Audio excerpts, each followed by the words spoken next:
The pretense was supposed to save her life. Just play the part, they said. Pretend to be his fated mate. Let him believe the soulmark burns when your skin meets his. And Tanith had agreed, because the alternative was death. She stood before the Alpha King of Valdron now, her borrowed gown too fine for a servant, her borrowed name bitter on her tongue. The great hall was silent as a crypt. Every noble, every guard, every servant waited to witness the resonance. That sacred moment when true mates touched and their soul marks ignited with shared fire. Tanith's wrist bore only ink, a forgery, a lie. She was soulless, one of the cursed ones born without the ability to bond. In a world where mates were destiny, she was an aberration, and now she had to fake the one thing her body could never produce. Alpha King Lorcan stood before her, devastatingly beautiful and terrifyingly still. Silver hair fell across eyes the color of frozen storm clouds. They said he had executed the last woman who tried to deceive him. They said he could smell lies the way wolves smelled blood. His hand extended toward her. This was the moment. The exposure. The death. Tanith placed her trembling fingers in his. Nothing happened. No light. No warmth. No resonance.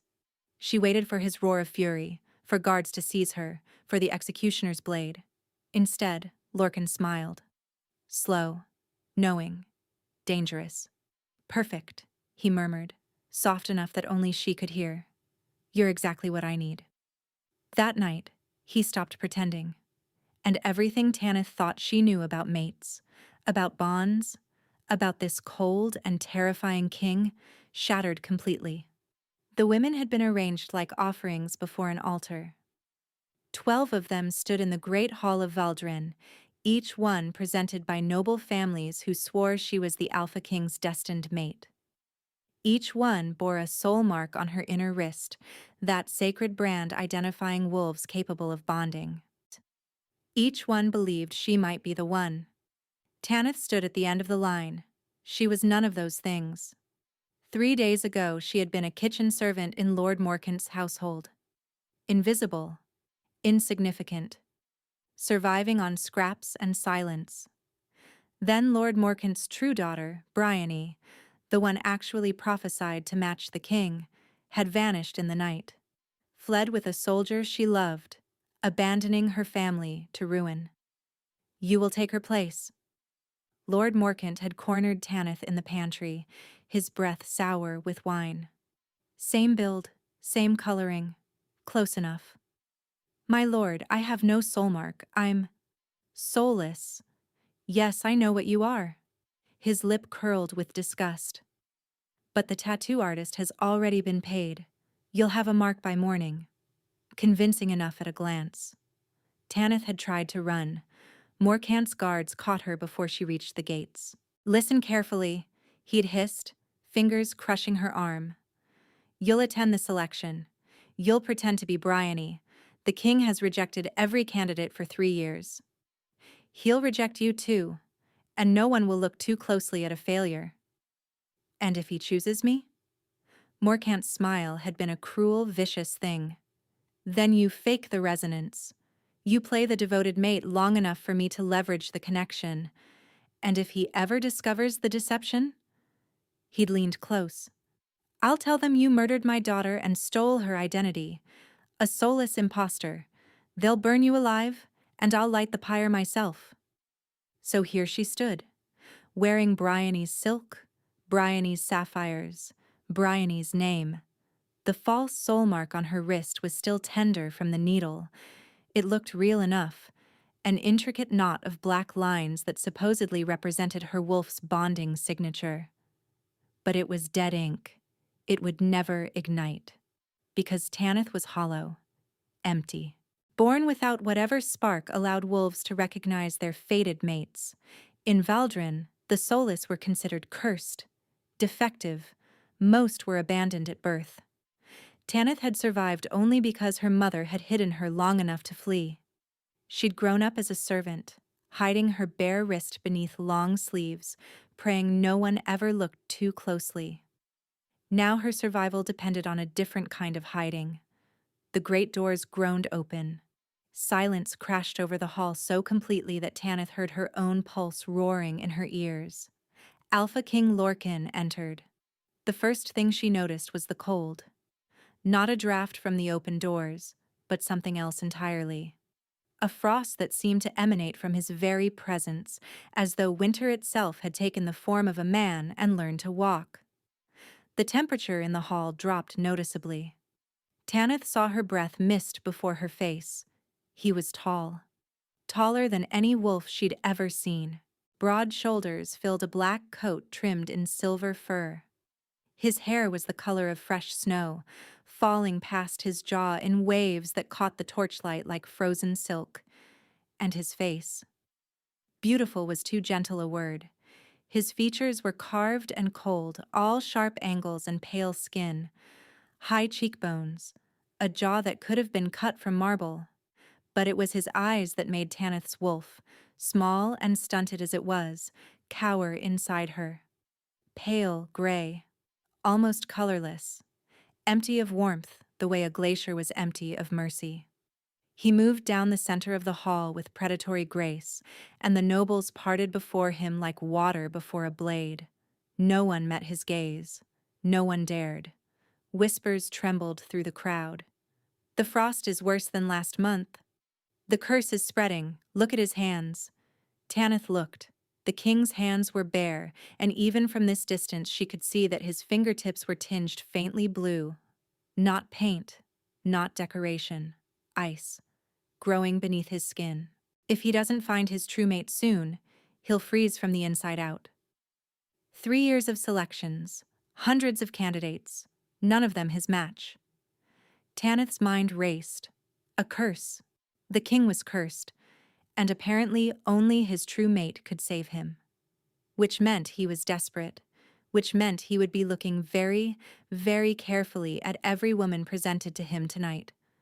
Her stomach dropped. King Lorcan reached the first woman in line, a red-haired beauty with a mark on her wrist that pulsed faintly with inner light. Real. Alive. Everything Tanith's was not. The woman extended her arm with trembling eagerness. Lorcan took her hand. Nothing happened.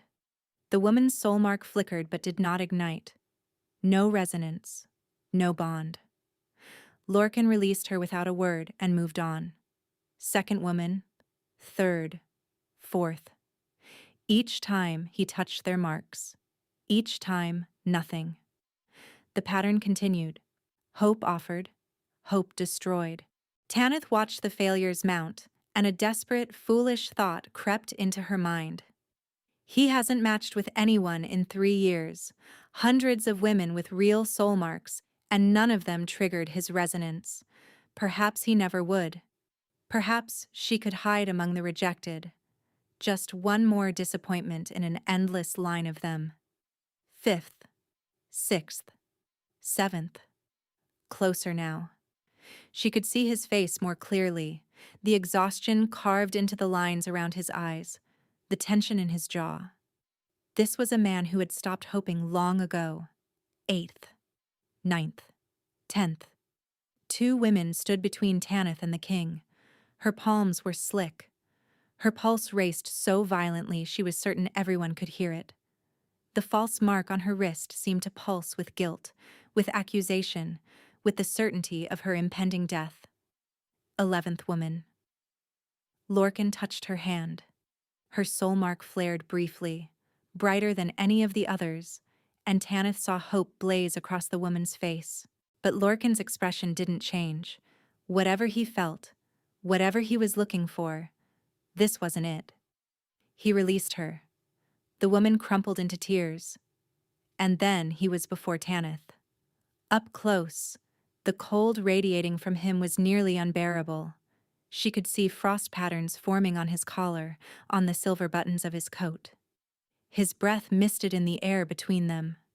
Those pale eyes fixed on her face. "Your name," he said. His voice matched everything else about him. Deep and smooth, edged with frost. The kind of voice that could command armies or condemn prisoners to death with equal ease. Bryony, Tanith lied.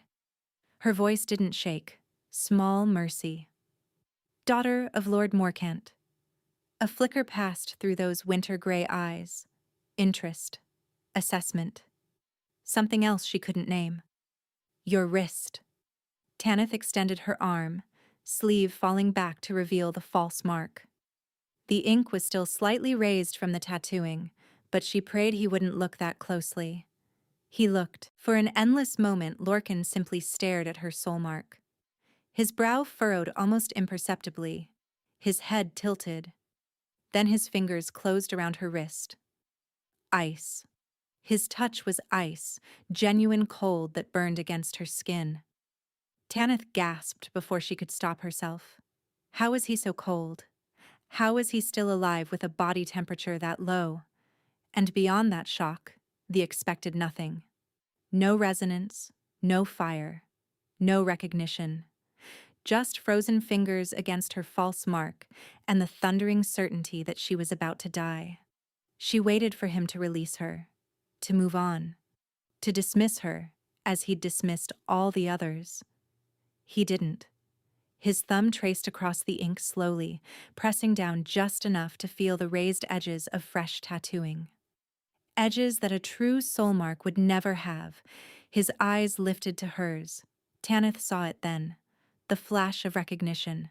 The knowing. He knows. Interesting, he murmured, voice pitched low enough that only she could hear. His mouth curved. Not quite a smile, but something far more unsettling.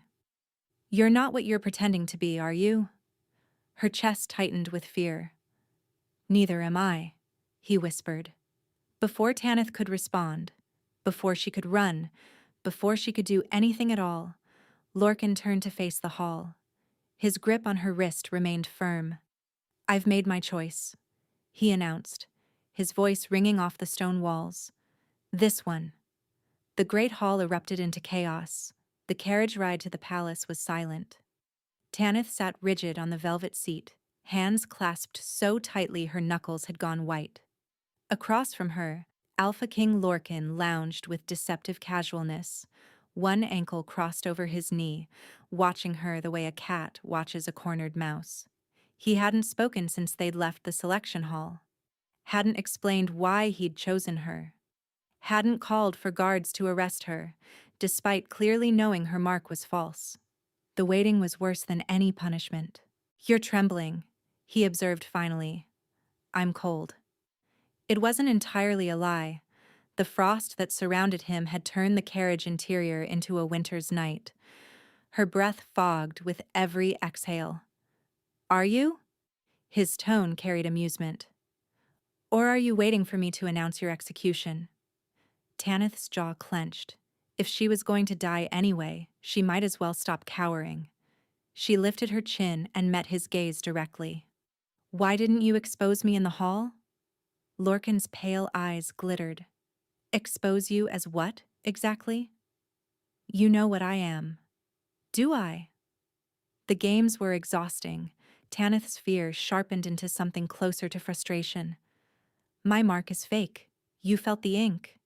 You know it's a tattoo.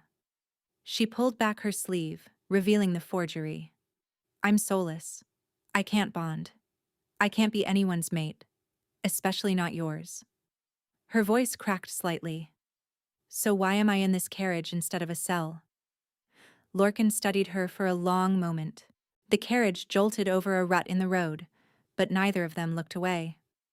Tell me, he said quietly, what do you know about my curse? The shift in topic caught her off guard. Only what the whispers say, that you'll freeze from the inside out unless you find your true mate. The whispers are partially correct. He lifted one hand, examining his own fingers.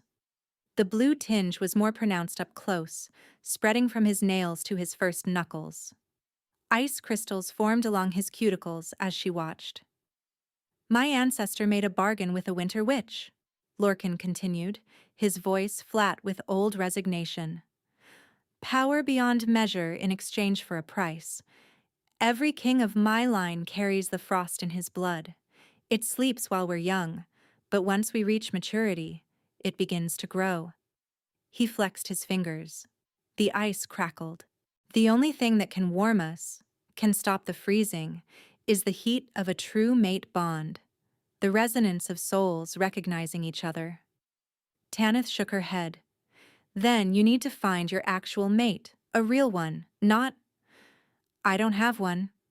The words fell between them like stones into deep water. What? Lorcan's smile was bitter. There is no true mate for me. There never was. He laughed, a sound without warmth. The curse ensured that. My bloodline is so tangled with frost magic that we're incompatible with normal wolves. We can't resonate, can't bond. We're soulless, Tanith breathed. He inclined his head. In a manner of speaking. The mark on my wrist? He pulled back his own sleeve, revealing an intricate soul mark that gleamed faintly silver. It's real, but it's frozen, dead, incapable of connecting to anyone. Tanith stared at him, understanding crashing over her. You didn't choose me despite knowing I was a fraud, she said slowly. You chose me because I was a fraud. I chose you because you can't bond either. His gaze held hers, intent and searching. 3 years of selections, hundreds of women with functioning soul marks, each one a reminder of what I can never have. Do you know what it's like to touch someone and feel their mark reaching for yours, and have nothing to offer in return? Tanith did know. She'd avoided touch her entire life for exactly that reason. But you, Lorcan continued, your mark reached for nothing because there was nothing to reach with. For the first time in 3 years, I touched someone and didn't have to feel them recoil when they sensed the void where my soul should be. So you chose me to avoid disappointing another real candidate? I chose you because I need a queen, and I'm dying. His voice hardened. The curse will kill me within a year. My council is demanding an heir. The kingdom needs stability. He leaned forward, the cold intensifying between them. I need someone who can play the role of my mate without expecting anything real from me. Without being hurt when they discover I can't love them, can't bond with them, and can't give them anything but a crown and a frozen corpse within 12 months. The brutal honesty of it stole Tanith's breath. Why would I agree to that? Because the alternative is returning to Lord Morcant. Lorcan's eyes narrowed. Oh yes, I know exactly whose servant you are. I know what he threatened you with. I know he sent you here hoping you'd fail. He tilted his head. Would you like to go back to him? Tanith's entire body rejected the idea. Morcant's cruelty, his threats, the lifetime of servitude and abuse that awaited her. What exactly are you proposing? She asked carefully. A contract. You will publicly be my mate. You will give me an heir, through whatever means necessary since we cannot truly bond. You will play the devoted queen in front of my court. His jaw tightened. In exchange, you will live in luxury. You will be protected. And when I die, you will be regent until our child comes of age. And the truth? That we're both frauds? Will remain between us. Lorcan extended his frozen hand, palm up. I will not pretend to love you. I cannot give you affection or intimacy beyond what is required. I will not share your bed except when necessary for conception. His voice was clinical, detached. But I will keep you safe, give you power, and never ask you to be anything other than what you are, a soulless woman surviving in a world that was never built for us. His offer was cold, brutal, transactional, and yet it was more than anyone had ever offered Tanith in her entire life. If I refuse, then I'll have the guards return you to Morcant and find another way to solve my problem. He shrugged. But you won't refuse. You're very confident. I'm observant. His pale eyes seemed to see straight through her. You've been surviving alone your entire life. You've never had anyone in your corner, anyone who understood what it meant to be hollow in a world that demands you be full. His voice softened almost imperceptibly. Neither have I. Tanith looked at his outstretched hand, at the frost creeping up his wrist, at the death slowly claiming him from the inside out. Cold over cruelty, she thought. I'll choose cold over cruelty every time. She placed her fingers in his. The ice burned against her skin, so cold it stole her breath. But she didn't pull away. I accept your terms. Lorcan's fingers closed around hers. For a moment, just a moment, she thought she saw something flicker in his frozen eyes. Relief? Gratitude? It was gone before she could name it. Good, he said. Then let me tell you the real reason I chose you. Tanith's breath caught. I thought you just explained. I explained what I want the arrangement to be. He leaned closer, and the cold intensified until she could barely feel her own hand. But that's not why I took your wrist in that hall and refused to let go. She waited, not breathing. When I touched you, Lorcan murmured, his voice dropping to barely above a whisper, something happened that has never happened before in 3 years of selections. Nothing happened. There was no resonance. Exactly. His grip tightened. Nothing happened. No reaching. No recoiling. No pain of rejection. Just silence. His eyes searched hers. Do you understand what that means? Tanith shook her head. My frost didn't grow when I touched you. For the first time since the curse woke in my blood, touching another person didn't make me colder. His thumb traced across her knuckles, and she realized with shock that where his skin pressed against hers, there was no ice forming. You don't make me colder, Tanith. She stared at him. That's not the name I gave you. I know who you are. I had Morcant's household investigated months ago when I first heard rumors of his soulless servant. His smile was sharp and secret. I've been waiting for you. Before Tanith could respond, the carriage lurched to a stop. We've arrived, Lorcan said, releasing her hand and straightening. The mask of cold indifference slid back over his features. Welcome to your new home, my queen. But as he turned away, Tanith caught the faintest tremor in his frozen hands. He'd said he couldn't love her, that he wouldn't pretend. But a crack had just appeared between them, something neither of them expected, and Tanith wasn't sure either of them would survive it. The palace of Valdron was a fortress of black stone and silver spires, rising from the mountainside like a crown of ice. Tanith followed Lorcan through corridors that seemed to stretch into infinity, her borrowed gown whispering against floors of polished obsidian. Servants bowed as they passed, their faces carefully blank. Courtiers lingered in doorways, their whispers following Tanith like trailing shadows. That's her? The one he finally chose? She looks so plain. Why her? Perhaps she's powerful. Perhaps her soulmark. Did you see how he looked at her in the carriage? He never looks at anyone. Tanith kept her eyes forward, her hands clasped, and her expression neutral. She'd spent a lifetime being invisible. Being watched, being seen, was a different kind of torture.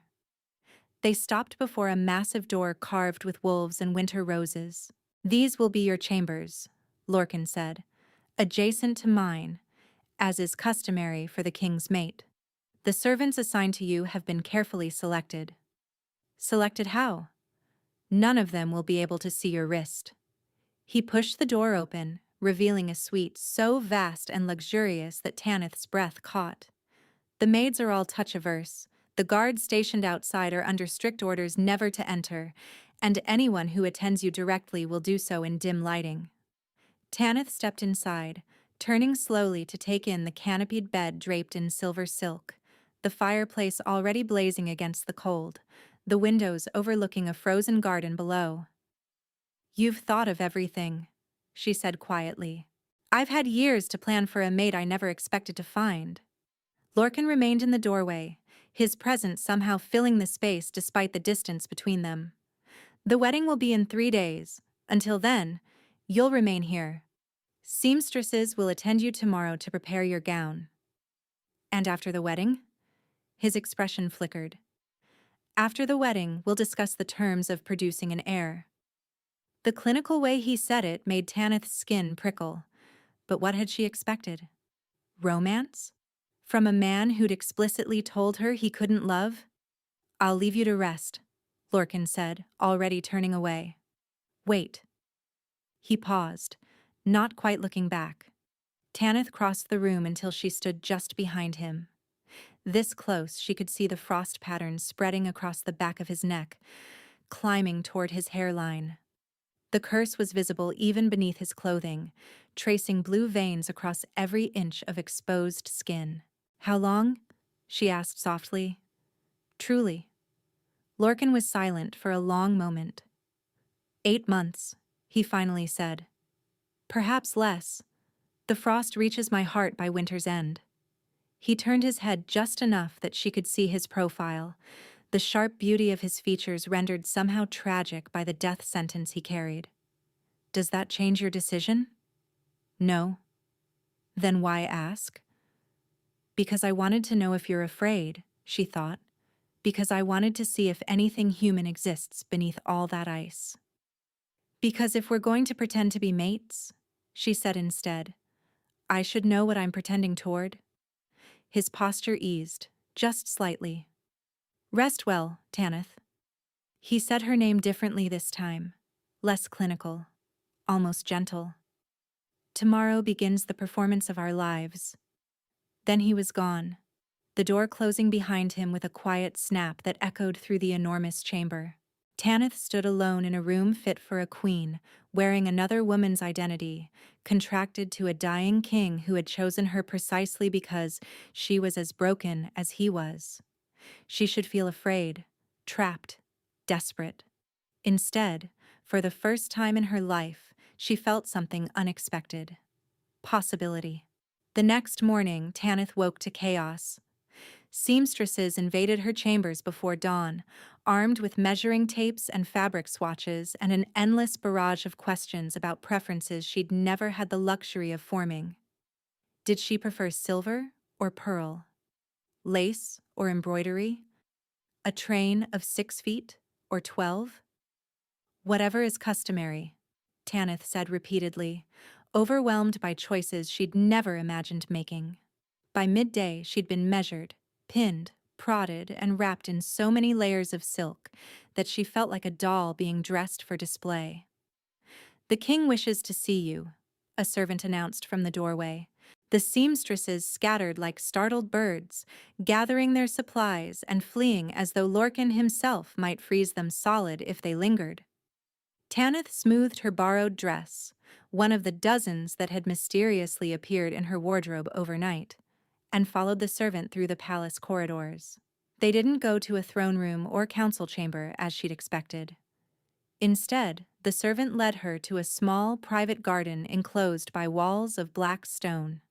Snow covered the ground in a pristine blanket, and winter roses bloomed in defiance of the cold, their petals tinged with frost but still vibrantly red. Lorcan stood at the center of the garden, his back to her, his silver hair catching the pale winter light. Leave us, he said without turning. The servant bowed and disappeared. Tanith approached slowly, her footsteps crunching in the snow. You summoned me? I need to show you something. Lorcan finally turned and Tanith's breath caught. In daylight, the curse was worse than she'd realized. The frost had spread further overnight, climbing up his neck to trace delicate patterns along his jawline. His lips were faintly blue. His eyes, already pale, seemed almost white in the winter sun. You're dying faster than you said, Tanith breathed. Yes. No denial, no evasion, just blunt acknowledgement. Which is why I need you to understand what you've agreed to before it's too late to change your mind. He lifted his right hand, palm up. At first, Tanith saw nothing unusual. Then the air around his fingers began to shimmer, and frost crystallized out of nothing, spiraling upward from his palm in intricate patterns. The ice took shape, a perfect rose, every petal distinct, every thorn razor-sharp. "The curse gives as much as it takes," Lorcan said. "I can create ice from nothing. Control cold with a thought. In battle, I'm nearly unstoppable." He closed his fist, and the rose shattered into glittering dust. "But every time I use the power, the frost inside me grows. And every time I touch another person—" He stepped closer, his frozen hand reaching toward her face. Tanith didn't flinch, didn't retreat. His fingertips brushed her cheek, and she gasped at the searing cold. But she held still, watching him. "The curse tries to spread," he finished quietly. His hand lingered against her skin, trembling almost imperceptibly. "Every other woman I've touched, I've felt the frost trying to jump to them. Trying to claim them too." His jaw tightened. "But you—" "I don't feel anything spreading," Tanith said. And it was true. His touch was cold, brutally cold. But there was no reaching sensation, no creeping invasion. "Because you're hollow," Lorcan murmured. "The curse can't take root in someone with no bond to anchor it." His thumb traced along her cheekbone, almost tender despite the chill. "You're immune to me, Tanith. Immune to the very thing that's killing me." "Is that why you really chose me? Because I can't be hurt by your curse?" His hand dropped, partially. He stepped back, and the distance between them seemed to widen far beyond the physical space. "I've frozen 3 of my previous guards by accident, killed a servant who touched me while I was sleeping. Everyone in this palace keeps their distance because proximity to me is deadly." His voice was flat, controlled, but Tanith heard the isolation beneath it. The loneliness of a man who had become untouchable in every sense. "But you can touch me," she said slowly, "without hurting me."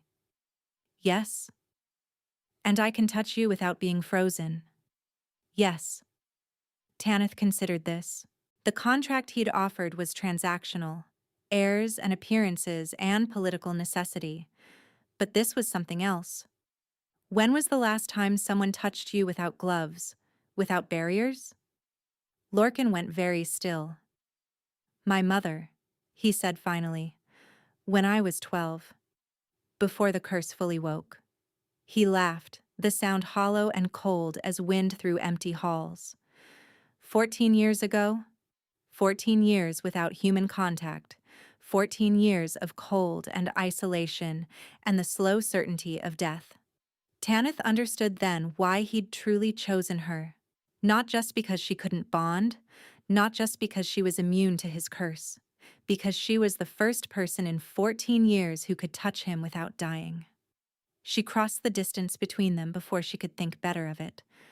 Lorcan tensed, his eyes widening as she reached for him, and took his frozen hand in both of hers. The cold burned. Her fingers immediately began to ache, but she held on, watching his face, watching the shock and something deeper, something raw and vulnerable, flash across his frozen features. "What are you doing?" His voice was hoarse. "Something someone should have done a long time ago." She squeezed his hand gently. "You're dying, Your Majesty, and you've spent 14 years not being touched. Whatever this arrangement is between us, contract, performance, survival, I think we can both agree that facing death alone is cruel." His hand trembled in hers. "I told you I can't love you." "I know. I told you I wouldn't pretend." "I know that too." "Then why are you holding my hand?" Tanith looked up at him, this beautiful, broken, dying king who had chosen her because she was the only person in the world who couldn't be harmed by what he was. "Because your curse can't claim me," she said simply. "And I think that means more to you than you're willing to admit." Something cracked behind Lorcan's frozen eyes, a fracture in the wall he'd built around himself. For a long moment he just stared at her. Then his fingers slowly, hesitantly, curled around hers in return. The wedding is in 2 days, he said quietly. After that, everything changes. I know. You should be afraid of what comes next. Tanith thought of Lord Morcant, of Bryony's stolen identity, of all the lies she was standing upon. She thought of the curse eating Lorcan from the inside out, of the heir they would need to produce, of the performance they would need to maintain until his death. I've been afraid my entire life, she said. I'm tired of it. Lorcan's grip tightened, just slightly, and standing there in the frozen garden, holding the hand of a dying king, Tanith felt something she hadn't felt since childhood. Warmth, just the faintest ember, buried deep in her hollow chest. But it was there, and when she met Lorcan's eyes, she saw the same spark reflected in his frozen gaze. Neither of them mentioned it. Neither of them pulled away. The Cathedral of Valdron had been carved from a single glacier. That was the legend, at least. Looking at it now, Tanith could almost believe it. The walls shimmered with an internal blue light, and the ceiling arched so high above that it disappeared into shadow. Massive pillars of translucent ice supported the structure, and the altar at the far end was a throne of frozen crystal. It was beautiful. It was terrifying. It was exactly where a frost-cursed king would wed his fraudulent mate. Tanith stood at the entrance, her wedding gown a cascade of white silk and silver embroidery that weighed more than she did.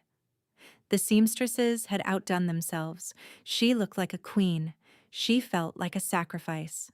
The cathedral was packed with nobility, every seat filled with wolves who had come to witness their king finally take a mate. Whispers rustled through the crowd like wind through dead leaves. She's lovely, but who is she really? Morcant's daughter? I've never heard of her before. Look at the king. He's worse than last month. The frost is nearly to his eyes. Tanith began the long walk toward the altar. Every step felt like walking toward her own execution. The weight of hundreds of stares pressed against her, curious and suspicious and hungry for drama. Somewhere in this crowd, Lord Morcant was watching, waiting to see if his gambit would pay off. And at the end of the aisle, Lorcan waited. He wore black, as always. His coat was trimmed with silver fur, his hair pulled back to reveal the sharp angles of his face. The frost had spread further since she'd seen him in the garden. It traced delicate patterns across his temples now, climbing toward his eyes like reaching fingers. But when his gaze met hers, something warm flickered in his expression. She reached the altar. Lorcan extended his hand, and Tanith took it without hesitation. The cold no longer shocked her. She was learning to expect it, to breathe through it, to find something almost comforting in the familiar burn. The priest began the ceremony, his voice echoing off the ice walls in sonorous waves. Tanith barely heard the words. She was too aware of Lorcan's frozen fingers wrapped around hers, of the slight tremor in his grip, of the way he kept glancing at her as if still surprised she was there. Do you, Lorcan, Alpha King of Valdron, take this woman as your mate, your queen, your bonded soul? I do. His voice carried through the cathedral, cold and clear. The priest turned to her. And do you, Bryony? Tanith's stomach clenched at the false name. Daughter of House Morcant, take this man as your mate, your king, your bonded soul? She thought of the real Bryony, fled with her soldier, free and far away. She thought of the soulless servant who had taken her place. She thought of all the lies stacked beneath her feet like kindling waiting for a spark. I do. The priest smiled. Then let the resonance confirm what words have declared. This was the moment, the exposure, the death. Lorcan raised their joined hands. The cathedral fell silent, every breath held, every eye fixed on their wrists where soul marks should ignite with the fire of true bonding. Tanith's false mark remained dark. Lorcan's frozen mark remained silver and still. Nothing happened. The silence stretched, confused and uncertain. Whispers began to rise. No resonance? But that's unthinkable for true mates. Perhaps the curse interferes. Look at their hands. They're still holding on. Lorcan's grip tightened almost imperceptibly. A warning. A reassurance. Tanith couldn't tell which. Then he spoke, his voice cutting through the whispers like a blade through silk. The curse that claims my life has frozen my soulmark. It cannot resonate as normal bonds do. He raised their joined hands higher. But I have touched every candidate in 3 years of selections, and not one has been able to hold my hand without pain. Not one has been able to withstand the cold that kills everything I touch. He turned to face the crowd, pulling Tanith closer. This woman can. This woman does. And that is confirmation enough. The priest hesitated, clearly uncertain. But who would argue with the Alpha King? Then, by the power vested in me, I pronounce you bonded. Mates in the eyes of the kingdom and the gods. Lorcan turned to face her. The crowd waited for the traditional kiss. Instead, he lifted her hand to his lips, the same gesture she'd seen him make in the garden. His mouth pressed against her knuckles, cold as winter wind, gentle as falling snow. "Thank you," he murmured against her skin, soft enough that only she could hear. Tanith's breath caught. The cathedral erupted in applause, relief, and celebration mixing in equal measure. The king had finally taken a mate. The kingdom had its queen. Perhaps the curse could still be broken, if only they knew the truth. Lorcan released her hand but offered his arm instead. Together, they walked back down the aisle, through the cheering crowds, toward the carriage waiting to take them to the palace, toward the wedding night, toward everything that came next. As they stepped into the winter air, Tanith caught Lord Morcant's gaze from the crowd. His smile was sharp and satisfied. He thought he'd won. He had no idea what was really happening. Neither, Tanith realized with sudden clarity, did she. The wedding chambers were warm. That was Tanith's first thought as she stepped inside. How strange it was to enter a room in this frozen palace and feel actual warmth. A fire blazed in the massive hearth, piled high with logs. Candles burned on every surface, their flames flickering against walls draped in deep red fabric. Someone had prepared this room specifically to fight the cold. Lorcan entered behind her, and the temperature immediately dropped several degrees. The candles flickered harder. The fire seemed to shrink. "The servants try," he said, noting her gaze on the flames. "But my presence tends to overwhelm their efforts." Tanith turned to face him. In the candlelight, the frost on his skin glittered like diamonds scattered across marble, beautiful and deadly. "What happens now?" she asked. Lorcan closed the door with a soft click. "Now we discuss terms." "Terms?" "You agreed to give me an heir." He crossed to a small table where wine had been laid out, pouring 2 glasses with hands that trembled almost imperceptibly. "I want to be clear about what that will require." Tanith accepted the wine he offered, grateful for something to hold. "I assumed it would require the obvious." "It will." He didn't look at her. "But I need you to understand something first." "What?" Lorcan set down his glass without drinking. For a long moment he simply stood there, staring into the fire. "I've never been with anyone," he said finally. "In 14 years of isolation, I've never—" He stopped, jaw tight. The curse makes intimacy beyond reason. Even a prolonged touch can freeze someone from the inside out. The few times I tried, in my youth, before I understood the danger. His voice went flat. I hurt people. Badly. Tanith's chest tightened. But I'm immune. You're immune to the spreading curse, yes. But you're not immune to cold. He turned to face her, and she saw the fear he was trying to hide behind his frozen expression. My body temperature drops during heightened emotional states. Intimacy would be... I don't know what it would be. I've never been able to find out. Understanding crashed over her. He wasn't just warning her about the physical danger. He was confessing that he didn't know how to do this. That he'd spent 14 years untouched, unkissed, unknown, just like her. "I've never been with anyone either," Tanith said quietly. Lorcan's eyes widened slightly. The soulless aren't exactly sought after for romance. She managed a wry smile. "I've spent my life hiding what I am. That doesn't leave much room for intimacy." The distance felt smaller suddenly, bridged by their shared inexperience, their shared isolation. "We're both starting from nothing," Lorcan murmured. "That seems fitting." "It does." He crossed the space between them slowly, giving her every opportunity to retreat. She didn't. When he stood before her, close enough that she could see the frost patterns on his eyelashes, he raised one trembling hand to her face. "Tell me if it's too cold."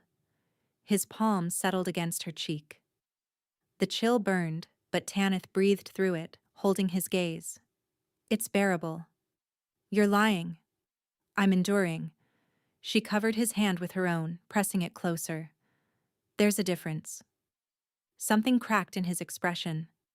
That same fracture she'd seen in the garden, widening now. "Why?" His voice was barely a whisper. "Why are you kind to me?" "Because you've been kind to me." Tanith stepped closer, eliminating the last distance between them. "You could have exposed me, killed me, sent me back to Morcant.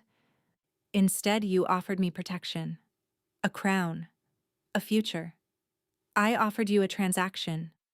You offered me more than anyone else ever has." Lorcan's breath caught. His hand trembled against her cheek. "Tanith, whatever this is," she said softly, "whatever we're doing, I don't want to pretend we're enemies. We're both soulless, both alone, both surviving." She turned her face slightly to press her lips against his frozen palm. "Let's survive together." The kiss was barely anything, just her mouth brushing his skin. But Lorcan shuddered as though she'd struck him. "You shouldn't want this," he rasped. "Shouldn't want me." "Probably not." She looked up at him through her lashes. "But I'm tired of shouldn't." For a long, suspended moment, nothing happened. Then Lorcan's hands cupped her face, both hands now, frozen palms against her flushed cheeks, and he kissed her. It was clumsy, uncertain. His lips were cold enough to sting, and neither of them quite knew what they were doing, but it was also gentle in a way Tanith hadn't expected. Careful, as though she were something precious and he was terrified of breaking her. When he pulled back, his eyes were wide with wonder.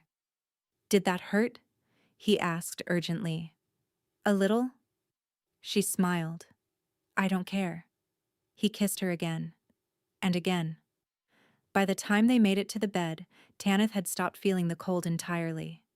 There was only warmth. Astonishing, inexplicable warmth blooming between them where their bodies touched.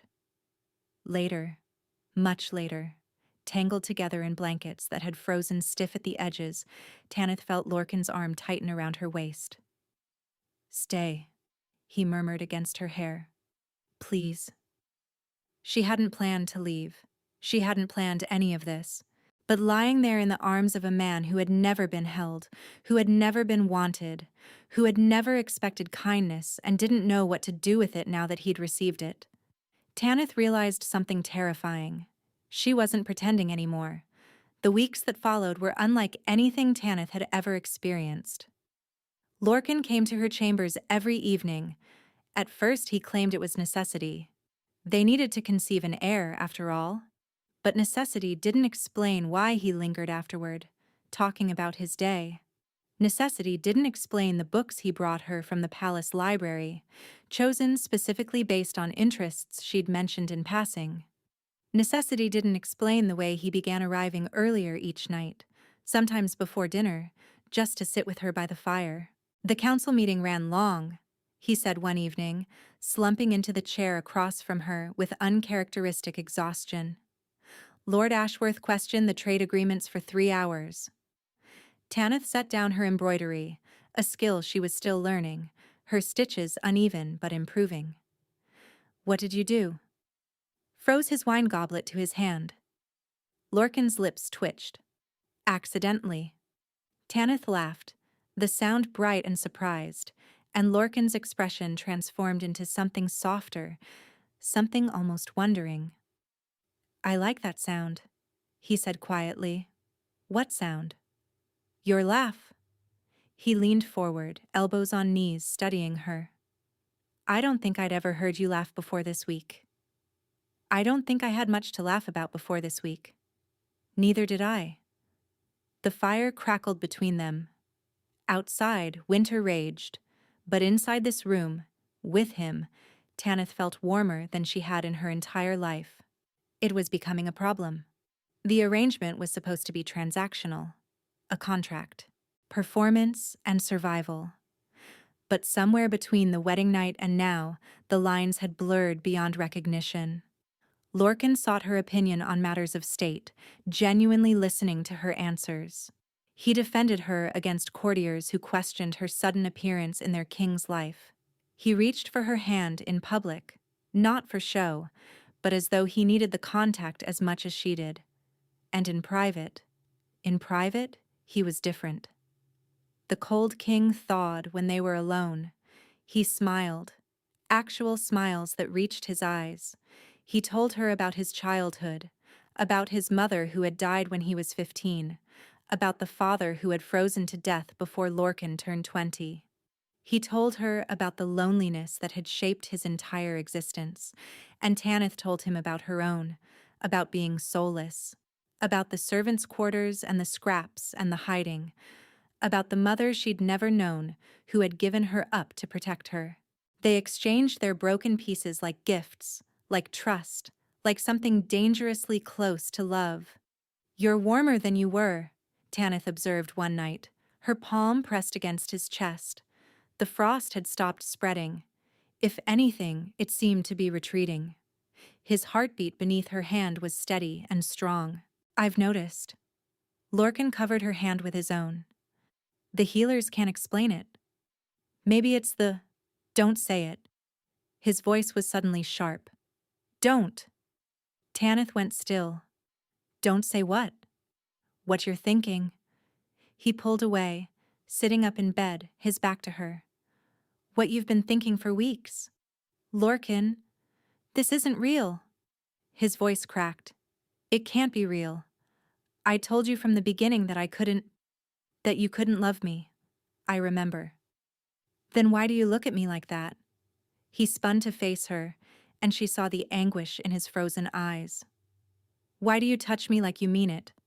Why do you make me feel things I swore I would never feel? Tanith's blood was racing. Lorcan, what are you saying? I'm saying that this was supposed to be a transaction.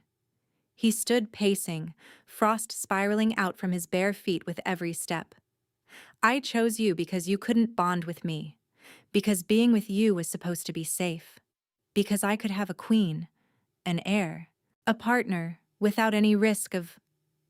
He stopped mid-sentence, mid-step. Without any risk of what? Tanith asked softly. Lorcan stood with his back to her, shoulders heaving, of wanting to keep you. The confession hung in the air between them. Tanith rose from the bed, wrapping a sheet around herself, and crossed to stand behind him. Slowly, carefully, she pressed her palm to the center of his back. He flinched but didn't pull away. What if I wanted to be kept? She whispered. Then you'd be a fool. His voice was hoarse. I'm dying, Tanith. The curse is retreating. You said so yourself. The healers can't explain it, but I can. She stepped around to face him, forcing him to meet her eyes. You've spent 14 years untouched, unloved, convinced that no one could ever warm the frost inside you, and now someone can. Now I can. Because you're immune to the curse? Or because I'm something else entirely? She took his face in her hands, both palms against his frozen cheeks, and held him there, forcing him to see her. Lorcan, I've watched you these past weeks. You've stopped freezing everything you touch. You've stopped getting worse. Something is changing, and it started the moment you stopped treating this like a transaction. His eyes were wild with fear and hope, and something deeper. Tanith, if you're wrong, then nothing changes. The curse kills you. I become regent for our child. She stroked her thumbs across his cheekbones. But if I'm right, I can't. He choked out. I can't let myself believe. If I let myself hope and I'm wrong, tell me you don't feel it. She leaned closer, her forehead nearly touching his. Tell me you don't feel something between us that has nothing to do with contracts or heirs or survival. Lorcan was trembling. His hands came up to grip her wrists, not pulling her away, just holding on. I feel it, he whispered. God's help me. I feel it. But I don't know what it is. Neither do I. Tanith smiled through the tears she hadn't realized were falling. But I'd like to find out. If you would. For a long, suspended moment, he simply stared at her. Then his hands slid from her wrists to her waist, pulling her against him, and he kissed her with a desperation that stole her breath. This kiss was different from all the others. This one held nothing back. And when it ended, when they pulled apart just enough to breathe, Tanith saw the frost on his cheeks beginning to melt. Tanith, he said, his voice raw. I think I'm falling. The door burst open. Lord Morcant strode in, flanked by 2 palace guards, his expression twisted with triumph.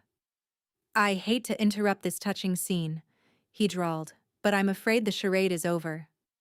Lorcan spun, shoving Tanith behind him, ice already forming around his fists. How dare you enter? How dare I? Morcant laughed. I dare, your majesty, because your precious queen is a fraud, an impostor, a soulless servant who murdered my daughter and stole her identity. Tanith's blood ran cold. Guards! Lorcan snarled. Arrest this man for what? For telling the truth? Morcant pulled something from his coat, a rolled document bearing an official seal. I have witness testimony. I have proof of the tattoo. I have everything I need to have your mate burned at the stake for impersonation and murder. His smile widened. Unless, of course, His Majesty would like to discuss alternative arrangements. Tanith stepped forward, her legs shaking. Lorcan, I can explain. You don't need to explain anything. Lorcan cut her off. He turned to face her, and what she saw in his eyes made her stomach drop. Not shock, not betrayal, not even anger. Just terrible, terrible resignation. I know who you are, he said quietly. I've always known. Now it was Morcant's turn to look shocked. What? Lorcan turned back to face the nobleman, and when he spoke, his voice was ice itself. You think I didn't investigate every candidate before the selection? You think I didn't know exactly who Tanith was before I chose her? He took a step toward Morcant, frost spreading across the floor with every footfall. I know she's soulless. I know the mark is fake. I know your real daughter fled with a soldier, and that you sent your servant in her place to avoid the shame. Morcant's face had gone pale. Then why? Because I am also soulless, you fool. Lorcan's voice rang through the chamber. Because the curse that is killing me has frozen any capacity for bonding, and I chose the one woman in your pathetic selection who couldn't be hurt by that. But the resonance... There was no resonance because neither of us can resonate. Lorcan was still advancing, and Morcant was retreating, the triumph draining from his face. And your blackmail means nothing because I never required her to be legitimate. I required her to be immune. Morcant hit the wall. The guards he'd brought had backed away, clearly unwilling to stand between their king and his prey. As for your claims of murder, Lorcan continued, his voice dropping to a deadly whisper, I've had my own investigators looking into your daughter's disappearance. They found her very much alive in a village 3 kingdoms away, happily married to her soldier. Tanith gasped. There was no murder, Lorcan said. Just a father so obsessed with his own reputation that he was willing to sacrifice an innocent servant to cover his shame. Morcant's mouth opened and closed. No sound came out. "You will leave this palace," Lorcan said. "You will return to your estate and stay there. And if you ever threaten my queen again, my true queen, who is worth 1,000 of your legitimate daughter, I will freeze the blood in your veins so slowly that you'll feel every crystal forming." He stepped back. "Guards, escort Lord Morcant out, and inform the council that any future correspondence from House Morcant should be directed to the incinerator." The guards seized Morcant's arms and dragged him toward the door. His sputtering protests echoed down the corridor. Then they were alone. Tanith couldn't move, could barely breathe. "You knew," she said finally. "This whole time. You knew everything." Lorcan turned to face her. The ice around his fists was melting. The frost on the floor was beginning to recede. "I knew," he confirmed. "And you still chose me, still married me, still fell in love with you?" His voice cracked on the word. "Yes, apparently so." Tanith crossed the distance between them in 3 steps and threw herself into his arms. He caught her, holding her so tightly she could barely breathe, and she felt the last of his resistance crumble. "I love you," she whispered against his neck. "I know I shouldn't. I know this wasn't the arrangement. But I love you, Lorcan." His arms tightened around her. "I love you too," he said, his voice breaking. "I've loved you for weeks. I've been terrified to admit it because—" He stopped. His whole body went rigid. "Lorcan." Tanith pulled back, alarmed. "What's wrong?" He was staring at his hands, at his wrists, at the frost that was suddenly spreading faster than she'd ever seen it move, racing up his arms toward his chest. "No," he breathed. "No, not now. What's happening?" He looked at her with eyes full of love and terror. "The curse!" he gasped. I told you I couldn't." His hand flew to his chest, his face contorted with pain. "If the King of Valdron ever truly falls in love," he choked out, "the frost claims his heart." And then he collapsed in her arms. "Help! Someone help me!" Tanith's screams echoed through the palace corridors as she cradled Lorcan's convulsing body. Frost was spreading across his chest so quickly she could watch it grow, blue-white crystals forming intricate patterns over his heart. Guards burst through the door. Servants followed. Within moments, the chamber was filled with panicked voices and rushing footsteps. "The king! Fetch the healers! What happened to him?" "Don't touch him!" Tanith screamed as a guard reached toward Lorcan. "The frost will spread to you." They carried him on a stretcher of thick furs, Tanith running alongside, her hand gripping his frozen fingers. His skin was colder than she'd ever felt it. Cold beyond cold, the kind of temperature that burned worse than fire. "Stay with me," she begged. "Lorcan, please, stay with me." His eyes fluttered open, unfocused and glazed with pain. "Shouldn't have said it," he gasped. "Shouldn't have let myself—" "Don't talk. Save your strength." "No strength. Left." His hand twitched in hers. "Tanith, I'm sorry. I knew. The risk. I just couldn't stop. We'll find a way to fix this. There has to be a way." "There isn't." His voice was fading. 14 generations. Tried. The curse cannot be broken." They reached the king's chambers. The healers were already there, ancient wolves with grim expressions who took one look at Lorcan and shook their heads. "The frost has reached his heart," the eldest said quietly. "We can slow it, perhaps. Give him hours instead of minutes. But there is no reversing this." "No." Tanith's voice shook. "No, I refuse to accept that. There has to be something." "My queen." The healer's eyes were kind, but firm. "The curse was designed specifically to prevent this outcome. Any king who falls in love forfeits his life. That has been the law of Valdron for over 300 years. Then it's a terrible law and it needs to be broken.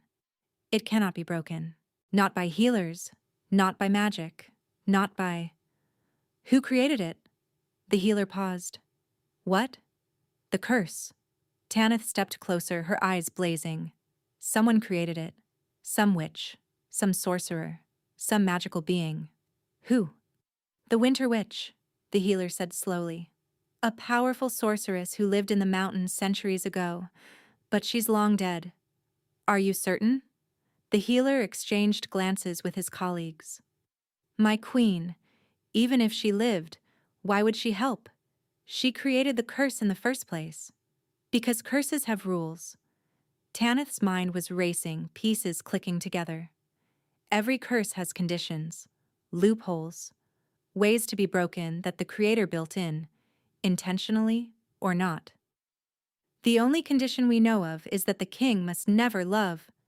That's the trigger, not the solution. Tanith spun toward the door. Keep him alive. Hours, you said. Give me hours. My queen, where are you going?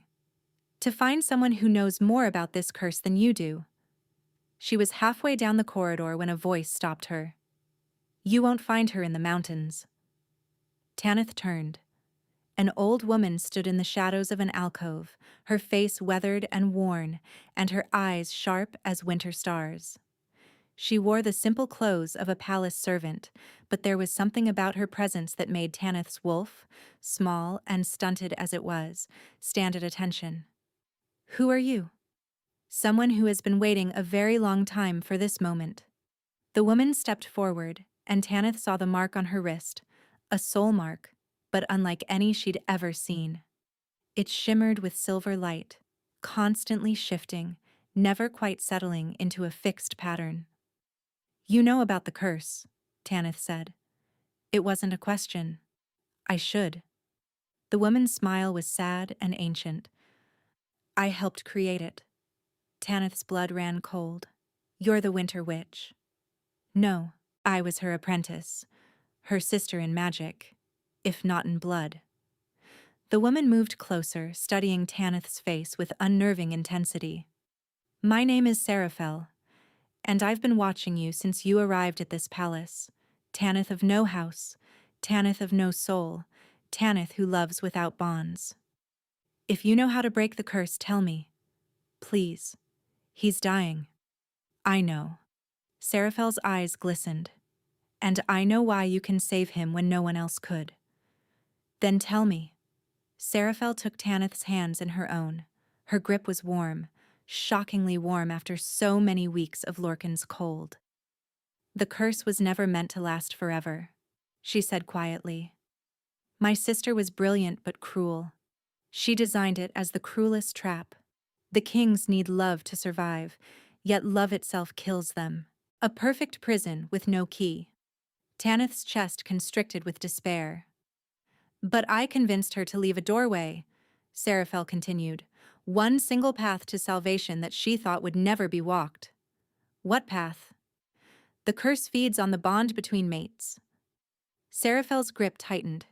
It uses the soulmark connection to anchor itself, to spread, to kill. That's why every king who has loved has died, because their love activated the bond, and the bond fed the curse. Tanith's pulse was racing. But I don't have a bond. I'm soulless. Exactly. Seraphel's smile widened. You love him freely, by choice, without any magical connection forcing you toward him. Your love isn't anchored in souls or marks or destiny. Her eyes burned into Tanith's. Your love is pure. How does that help him? Because pure love, chosen love, can't feed the curse. It can only starve it. Tanith stared at her. What do I need to do? Seraphel released her hands and reached into her robes, pulling out a small vial filled with liquid silver. This is essence of winter, she said, distilled from the heart of the original curse. If you drink it, the frost inside Lorcan will recognize you as its new host. It will try to spread to you instead. And kill me instead of him. If you were bonded, yes, the curse would devour your soul through the soulmark connection. Seraphel pressed the vial into Tanith's palm. But you have no soul for it to devour, no mark for it to anchor. You're hollow, child. Empty. The curse will enter you and find nothing to consume. It will die inside you like a flame without air. Tanith looked at the vial, at the swirling silver liquid that could save the man she loved. You said the witch thought this path would never be walked, she said slowly. Why? Seraphel's expression softened. Because she believed no soulless person could ever truly love, that without the capacity for bonding, love was unattainable. Her hand cupped Tanith's cheek. She underestimated the human heart, child, as so many powerful beings do. Will it hurt? I don't know. No one has ever tried this before. Tanith closed her fingers around the vial. Take me to him. Lorcan's chambers were silent except for the crackling of ice. The frost had spread beyond his body now, crawling across the bed, up the walls, across the ceiling.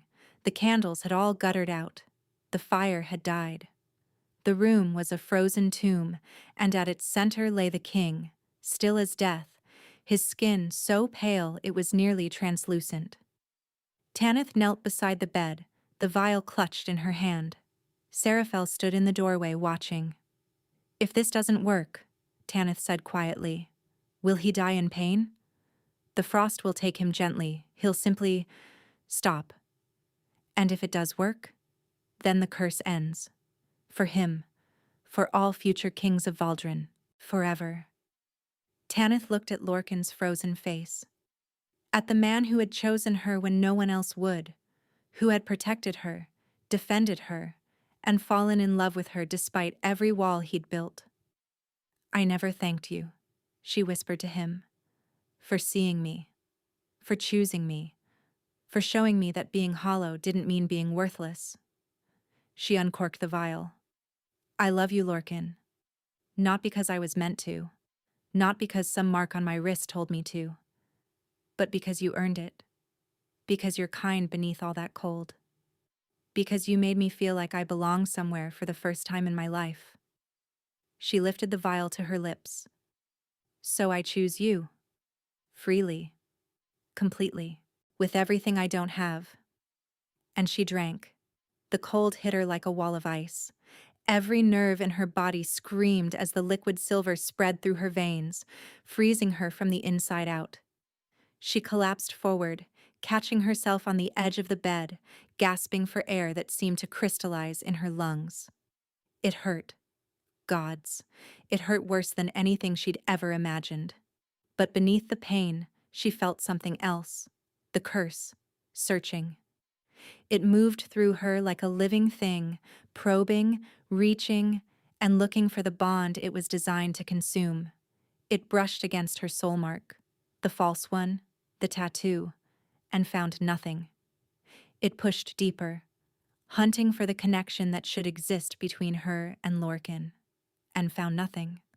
No bond, no mark, no anchor.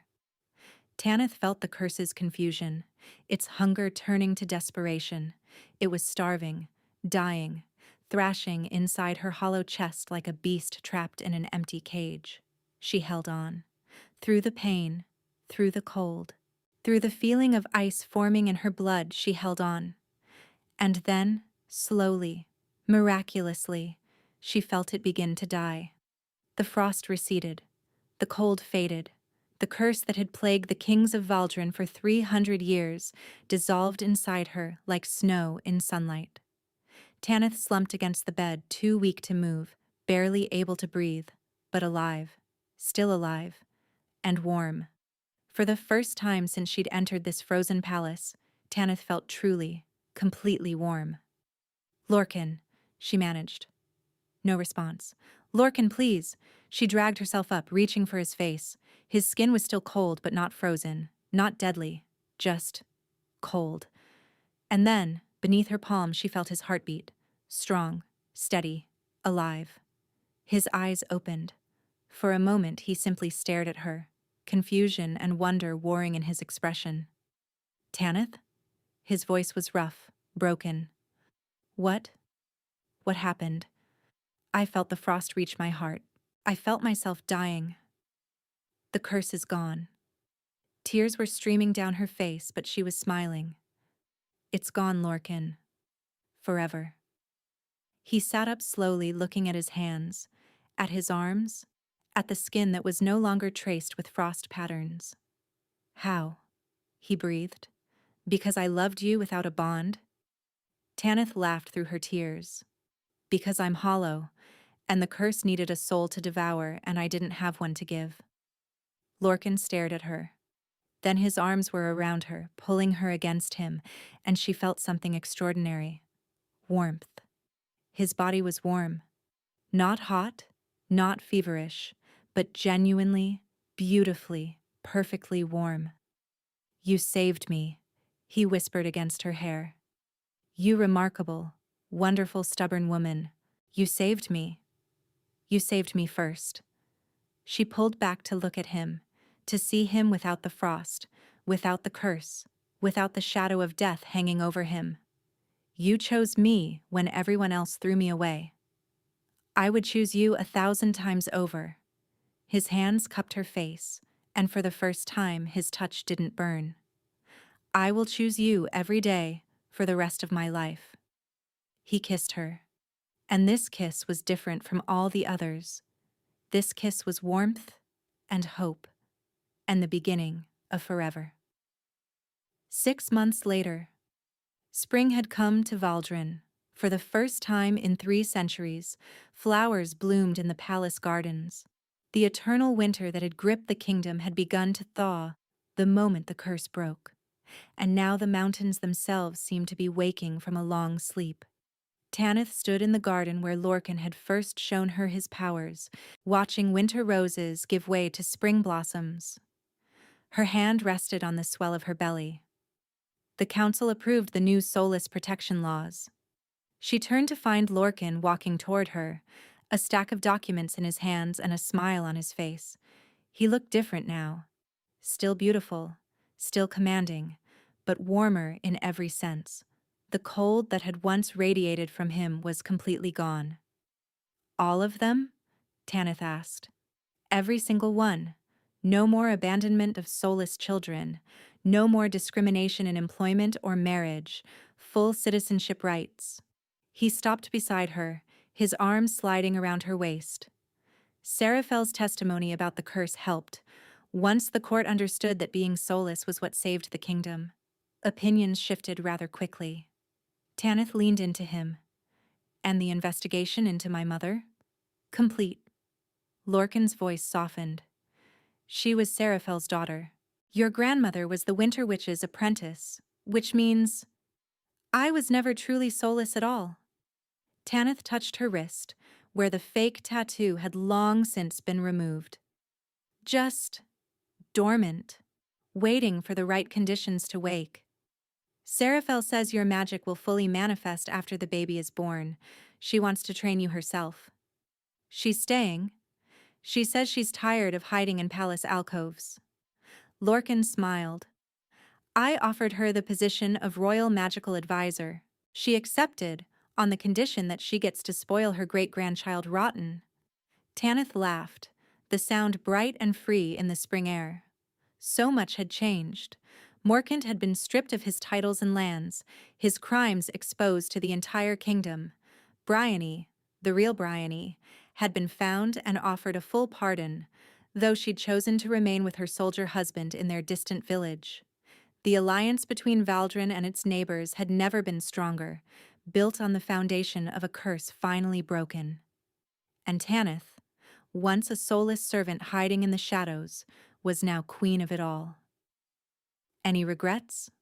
Lorcan asked quietly. Tanith turned in his arms, looking up at the man who had chosen her when no one else would. The man who had offered her cold over cruelty and ended up giving her warmth instead. Only one, she said. His brow furrowed. What? That I didn't meet you sooner. She rose on her toes to kiss him. We could have had so many more years. Lorcan's arms tightened around her. Then we'll make every year we have count. Behind them, the first flowers of spring swayed in a warm breeze. Above them, the sun shone down on a kingdom reborn. And between them, a child grew. A child who would never know the curse, never know the cold, never know what it meant to be hollow. A child born of chosen love. Tanith smiled against Lorcan's lips. She had come to this palace pretending to be something she wasn't. She was leaving as something she never dreamed she could be. Whole. The pretense was supposed to save her life. Just play the part, they said. Pretend to be his fated mate. Let him believe the soulmark burns when your skin meets his. And Tanith had agreed, because the alternative was death. She stood before the Alpha King of Valdron now, her borrowed gown too fine for a servant, her borrowed name bitter on her tongue. The great hall was silent as a crypt. Every noble, every guard, every servant waited to witness the resonance, that sacred moment when true mates touched and their soul marks ignited with shared fire. Tanith's wrist bore only ink, a forgery, a lie. She was soulless, one of the cursed ones born without the ability to bond. In a world where mates were destiny, she was an aberration. And now she had to fake the one thing her body could never produce. Alpha King Lorcan stood before her, devastatingly beautiful and terrifyingly still. Silver hair fell across eyes the color of frozen storm clouds. They said he had executed the last woman who tried to deceive him. They said he could smell lies the way wolves smelled blood. His hand extended toward her. This was the moment, the exposure, the death. Tanith placed her trembling fingers in his. Nothing happened. No light. No warmth. No resonance. She waited for his roar of fury, for guards to seize her, for the executioner's blade. Instead, Lorcan smiled. Slow, knowing, dangerous. Perfect, he murmured, soft enough that only she could hear. You're exactly what I need. That night he stopped pretending, and everything Tanith thought she knew about mates, about bonds, about this cold and terrifying king, shattered completely. Neither of them understood how unbreakable their vow would become. Neither of them knew that pretending was the one thing they'd never have to do again. Thank you for listening to this story. Let me know what you thought in the comments below. I always read them, and they mean more than you know.